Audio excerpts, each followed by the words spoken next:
Здравствуйте! Со 2 ноября Венера, планета любви и красоты, входит в свой родной знак — Весы. Этот транзит принесет волну доброжелательности и взаимопонимания в нашу жизнь. Ключевые тенденции периода. Сфера отношений. Значительно усилится интерес к противоположному полу. Главной целью может стать улучшение имеющихся связей или поиск нового партнера. Благодаря дипломатичности, свойственной весам, все изменения в личной жизни будут проходить мягко, без риска резких ссор. Второе. Компромиссы, переговоры. Это идеальный момент, чтобы достигать соглашений, находить золотую середину и применять компромиссные решения, как в личных, так и деловых вопросах. Третье. Искусство и стиль.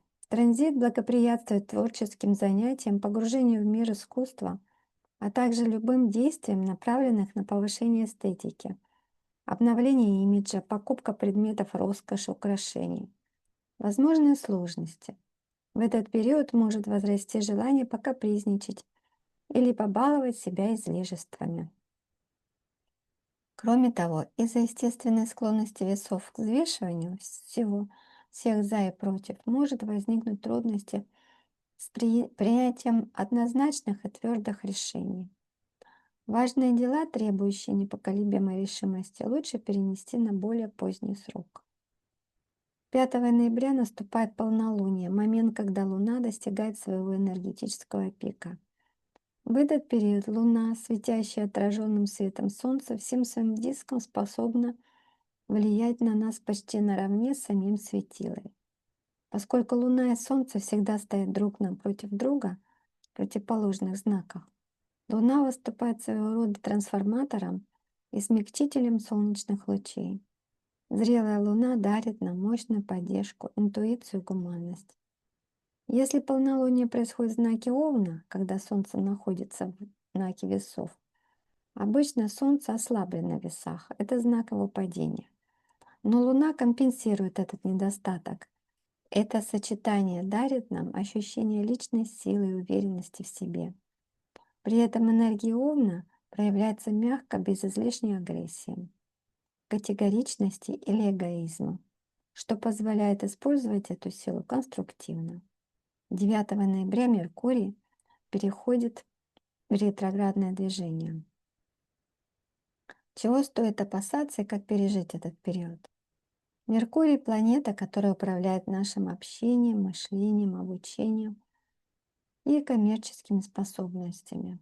Когда он становится ретроградным, то есть двигается назад, это движение символически тормозит все вышеперечисленные сферы. Меркурий помогает нам обсуждать сделки, находить выгодные соглашения и совершать торговые операции. В период ретроградности все эти процессы затрудняются. Заключение договоров и крупные покупки могут обернуться сложностями. Достигать простых договоренностей становится непросто. Логистика и техника подводят. Ждите сбоев в работе телефонов, электронной почты, опозданий и ошибок в сообщениях. В целом сеть связей и контактов работает менее эффективно. Нужные люди могут медлить или теряться. Общение часто сводится к пустым разговорам, не приближающимся к цели. Влияние Меркурия на мышление и информацию также снижается. Критичность ума падает, становится трудно делать обоснованные выводы. Информация и советы могут оказаться устаревшими, сомнительными или неактуальными. Оценить их важность в этот период крайне сложно. Способность к обучению и любознательность временно снижается, что особенно ощущают школьники и студенты. Страдают как точные науки, так и языковые способности. Как использовать ретроградный Меркурий? Поскольку это время движения назад, а не вперед, используйте его для пересмотра. А с 11 ноября, сразу после Меркурия, в ретроградное движение переходит Юпитер, планета, символизирующая расширение, мудрость и благосостояние. Юпитер традиционно считается добрым учителем, гуру. который дает нам жизненный опыт и знания. Перед ретроградностью его влияние меняется, становясь сдерживающим фактором. Происходит торможение роста на материальном и общественном уровне. Ретроградный Юпитер часто создает трудности, поскольку его движение назад символизирует замедление экспансии. Финансовая сфера. Возможны сложности поступлением доходов, снижение их общего уровня и перебои в финансовой сфере. Юпитер отвечает за рациональное распоряжение ресурсами. В ретрограде его ослабление мешают поддерживать личную экономику на должном уровне, усугубляя финансовые проблемы. Могут возникнуть препятствия в карьерном росте или трудности с полноценным выполнением обязанностей. Юпитер также управляет высшим образованием, мировоззрением, философией и оптимизмом. Оптимизм и мудрость, способность оптимистически смотреть на жизнь, может снизиться. Могут возникнуть затруднения с расстановкой акцентов и поиском своего места. А ретроградность подталкивает к пересмотру своего мировоззрения, философских и религиозных взглядов, заставляя искать самую суть происходящего. Планета затрудняет выстраивание эффективных отношений с учениками, детьми и подопечными, мешая донести до них информацию, знания. Важно, в духовном плане ретроградный Юпитер, хотя и мешает идти вперед, дает уникальную возможность погрузиться в себя и обрести ту внутреннюю мудрость, которая делает человека более зрелым. Этот период не лучшее время для масштабного расширения. Что не стоит делать, а что стоит? Не стоит начинать масштабные проекты, связанные с финансами, карьерой, юриспруденцией или путешествиями. Пересматривать уже существующие рабочие и общественные и финансовые ситуации — это хороший момент. Не стоит совершать крупные финансовые инвестиции или давать долги. Лучше обдумать идеи, которые зародились давно, но не были воплощены. Но старт их лучше отложить. Не нужно ожидать быстрого карьерного роста или увеличения дохода. Лучше поискать в своем сердце то, что делает вас мудрее.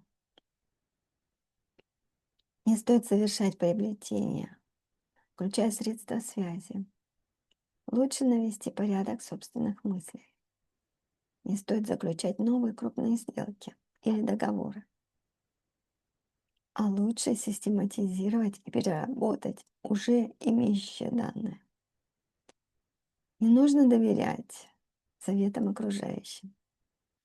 Возможно возобновление старых утраченных связей и контактов. Не нужно начинать новые масштабные проекты или курсы обучения. А лучше пересмотреть старые идеи и мысли. 16 ноября Солнце переходит в Скорпион. И это освещает нашу самую глубинную, трансформирующую энергию, что принесет этот транзит. Необычность и силу. Окружающие люди могут казаться более загадочными и нестандартными, чем обычно. Вы сами тоже будете излучать эту непохожесть и уверенность. Вы почувствуете, что у вас достаточно сил, чтобы перевернуть свою жизнь и совершить необходимые, но отложенные изменения. Будьте осторожны. Рост уверенности может подтолкнуть к силовым решениям. Важно использовать эту мощь бережно, чтобы не задеть и не обидеть права и чувства окружающих. Направляйте эту силу внутрь, а не на борьбу с внешним миром. 20 ноября наступает новолуние в знаке Скорпиона, знаменуя начало нового лунного цикла. В это время Солнце доминирует, практически полностью затмевая Луну, которая находится в фазе рождения, и имеет форму тонкого месяца. На Новолуние в Скорпионе особенно сложный период для Луны, поскольку она вдвойне ослаблена, как своей фазой, бестелесностью, так и положением в знаке падения в Скорпионе. Луна полностью подчиняется интенсивной энергии Скорпиона и Солнца. Это противоречие проявляется следующим. Могут доминировать отсутствие или отрицание эмоций, отчужденность, бессердечие или скрытая проявленная злость.